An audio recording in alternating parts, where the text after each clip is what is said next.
brought to you by Accenture Extended Reality. This is Field of View. I think it was back in 2014, 15 that one of my friends who I know from film school introduced me to the Kickstarter from Oculus for the DK1. And he was like, "This looks pretty rad, man. Maybe you should, invest some money into it and give it a try." And because I was in film school, I was always already, interested in making videos. So it was a great combination to find out how to capture a VR experience with, your face while reacting to it. So for me, this was the, golden combination from the start, because while I was in film school, I loved to play video games. So I often recorded myself playing games, with a face cam reacting to it. So yeah, it was pure curiosity, to be honest. And that must have been quite a jump, I guess, into that space, considering back then, I mean, this is a relatively unknown device that people haven't heard of and have seen. And I guess, you just, most people looking at this would be like, hey, yeah, it's a fad, or this can move on. And I guess you decided to actually, create content from it. Yeah, true.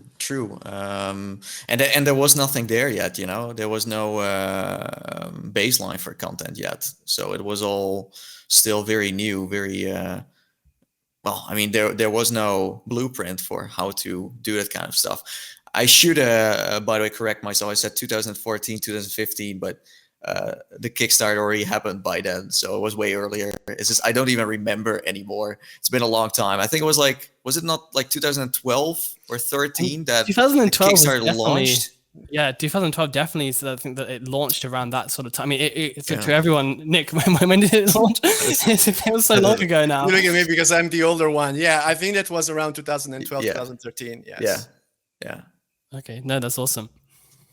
And Nathie, and you created basically a subgenre of content creators on YouTube, and you have a massive amount of followers that are every day and every episode watching all your adventures in hardware, software platforms. Can you tell us a little bit more?